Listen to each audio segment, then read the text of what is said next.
আসসালামু আলাইকুম, আমি নাইম দক্ষিণ কোরিয়া থেকে সবাইকে স্বাগত জানাচ্ছি আমার ইউটিউব চ্যানেল নাইমিতে। যদি ভালো লাগে তাহলে সাবস্ক্রাইব, আর যদি ভালো না লাগে দেখতে থাকুন, দেখতে দেখতে ভালো লাগা ভালোবাসা হয়ে যাবে ইনশাল্লাহ।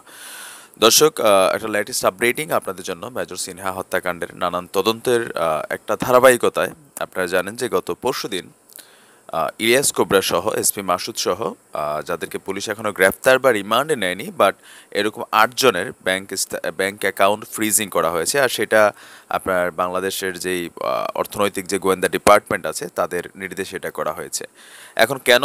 কারণ এই হত্যাকাণ্ডে এই কয়েকজন মানুষের নাম এবং সংশ্লিষ্টতা পাওয়ার একটা আভাস পাওয়া গিয়েছিল। আর আজকে আমাদের যিনি আলোচনার বিষয় তিনি হচ্ছেন খলনায়ক ইলিয়াস কোবরা। ইলিয়াস কোবরা সম্পর্কে কিছু চাঞ্চল্যকর তথ্য আজকের এই ভিডিওতে থাকছে, যে তিনি আসলে বাংলাদেশের নাগরিক কিনা। এরকম কিছু তথ্য আমাদের এই ভিডিওতে আমরা উপস্থাপন করব। তবে এগুলো আসলে গণমাধ্যম থেকে পাওয়া, শতভাগ যে নিশ্চিত তাও না। তবে এটা যাদের ইনভেস্টিগেশন করার দায়িত্ব, আমাদের কাজ হচ্ছে অনেক সময় ছোটোখাটো জিনিসগুলো সামনে তুলে আনা। ইলিয়াস কোবরার নামটা, তিনি তো একজন ভালো অভিনেতা, সেটা অবশ্যই বলবো। একসময় যাই করছে না করছে, বাট অভিনেতা যেহেতু সিনিয়র আর্টিস্ট।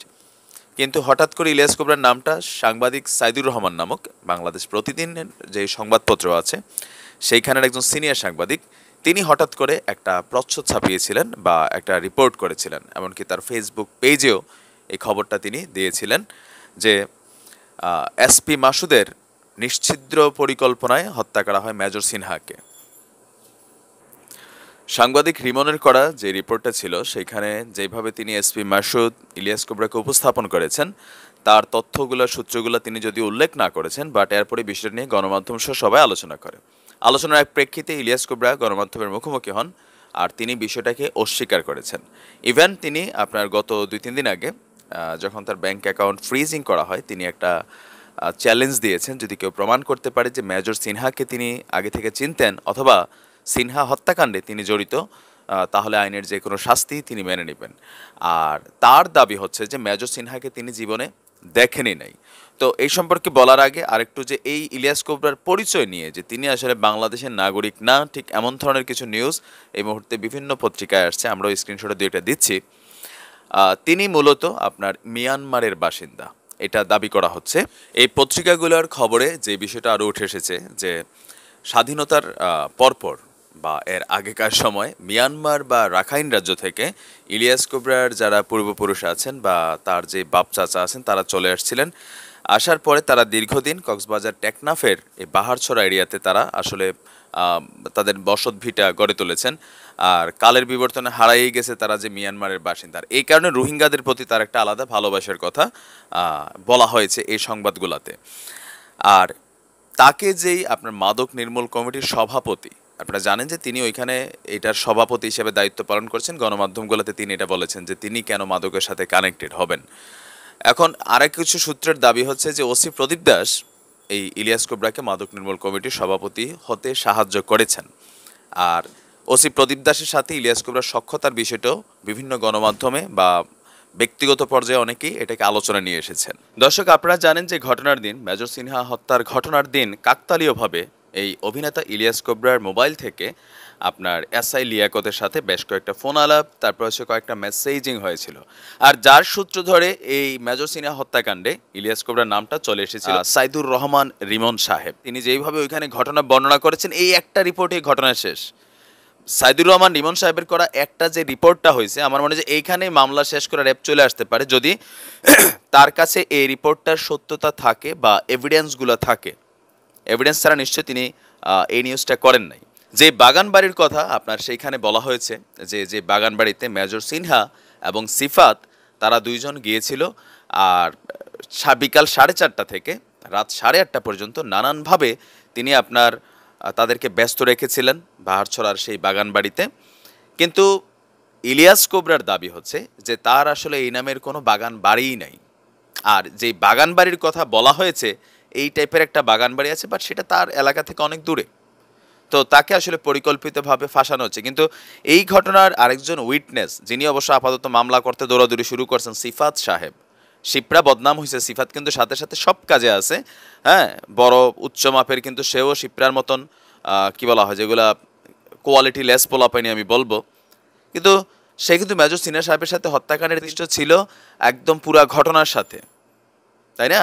এখন এই যে অভিযোগগুলা ইলিয়াস কোবরা বা আরো বিভিন্ন যে অভিযোগগুলো আছে সেগুলো কিন্তু সিফাত মুখ দিয়া স্বীকার করার আগ পর্যন্ত আপাতত জানার উপায় নাই। শিপ্রা বিভিন্ন সময় লাইভে আসছে, সিফাত ক্যামেরার পিছনে থেকেছে, ব্যাকগ্রাউন্ডে থেকেছে, বাট সে কিন্তু নিজ থেকে এখনো কোনো কথা বলে নাই। তারপরে যাই হোক, আমাদের কাছে বলাটা জরুরি না, যাদের কাছে বললে এই ঘটনার সুষ্ঠু তদন্ত হবে তাদের কাছে বলাটাই দরকার। এখন সকল ঘটনার পিছনের লাস্ট আপডেটিং আমরা জানতে পারবো শুধুমাত্র সিফাত যদি সত্যবাদী হয় যে ইলিয়াস কোবরা সাহেব কি আদৌ ঘটনার সাথে জড়িত। বিকাল 4:30 থেকে যেইভাবে বলা হয়েছে যে বাগানবাড়িতে ছিল, বা এই যে হাবিজাব ইলিয়াস কোবরা নামের বিষয়টা যেইভাবে আসছে, এটা সিফাতের বক্তব্যের উপরে আমার মনে হয় যে অনেকাংশে এটা পরিষ্কার হয়ে যাবে যে ইলিয়াস কোবরা সাহেবকে আসলে পরিকল্পিতভাবে ওনাকে ফাঁসাই দেওয়া হয়েছে, নাকি তিনি আসলেই ঘটনার সাথে সংশ্লিষ্ট আছেন। যে ক্রসফায়ার বাণিজ্যের পাশাপাশি আপনার দেখা গেছে যে ওইখানে মাদকদ্রব্য নিয়ন্ত্রণ, বিশেষ করে আপনারা জানেন রোহিঙ্গাদের মাধ্যমে বাংলাদেশে হিউজ পরিমাণ কিন্তু এই ইয়াবা ঢুকছে এই মুহূর্তে। যে রোহিঙ্গারা বাংলাদেশে আশ্রিত আছে 2018-17 থেকে, সেই রোহিঙ্গারা কিন্তু একটা বড় ধরনের সিন্ডিকেট ইয়াবা ব্যবসায়ী, আর তাদেরকে আসলে কন্ট্রোল করেন আমাদের এই কি বলা হয় যে ইলিয়াস কোবরা সাহেব। এগুলা গণমাধ্যম থেকে কালেক্টেড করা কথা, সত্য মিথ্যা আমরা ভালো জানি না। তবে ইলিয়াস কোবরা সাহেব প্রত্যেকটা বিষয়কেই অস্বীকার করেছেন। তিনি আপনার বাংলাদেশের পুলিশ, র্যাব, ইভেন আপনার সংবাদপত্রগুলোকে চ্যালেঞ্জ করেছেন। আর সাইদুর রহমান রিমন সম্পর্কে তিনি বলেছেন যে এই ব্যক্তি উদ্দেশ্য প্রণোদিতভাবে তার বিরুদ্ধে এই নিউজটা করেছে। তো আমিও একটু একটা জায়গাতে আসলে একটু খটকা তো লাগছে যে সাইদুর রহমান রিমন সাহেব তিনি যে খবরটা করলেন, তিনি আসলে কোন এভিডেন্সের ভিত্তিতে খবরটা করেছিলেন। কারণ তার এই নিউজটার পরেই বিষয়টা আসলে খুব লাড়াচাড়া খায়, আর এরপরে তিনি আসলে আর কোনো নিউজও করেন নাই। আমি তার ফেসবুক ঘাঁটি মাঝে মাঝে যে এই বিষয় সম্পর্কিত তিনি আর কোনো আপডেট দিচ্ছেন কিনা, বা তার এই নিউজটা গণমাধ্যমে ওই রকমভাবে এটা প্রচারও হইল না। ইভেন কোনো সূত্র, এভিডেন্স বা র্যাবের সাথেও তার এই পর্যন্ত কোনো সাক্ষাতের বিষয়টা আমি কোথাও আসলে পাই নাই। যে এই সাইদুর রহমান রিমন একজন কি বলা হয় যে বড় মাপের সাংবাদিক, কিন্তু তাদের একটা লেভেল আছে, সেই লেভেলের একজন সাংবাদিক যে এই নিউজটা করলো, র্যাবকে নিশ্চয়ই তিনি ইনফরমেশন দেওয়ার কথা। তো কোথাও আমি আসলে এই পর্যন্ত দেখি নাই যে সাইদুর রহমান রিমন তিনি র্যাবের সাথে দেখা করেছে বা র্যাব তাকে দেখা করে তার কাছ থেকে তথ্য নিয়েছে। যেহেতু সবার কাছে এভিডেন্স বা তথ্য আছে, নিশ্চয়ই তার কাছেও আছে। নিশ্চয়ই র্যাবের ইনভেস্টিগেশনে এই বিষয়গুলো নজরদারিতে থাকবে যে যাদের যাদের ব্যাংক অ্যাকাউন্ট ফ্রিজিং করা হয়েছে, কোথাও না কোথাও তো তাদের কানেকশনের বিষয়টা আছে।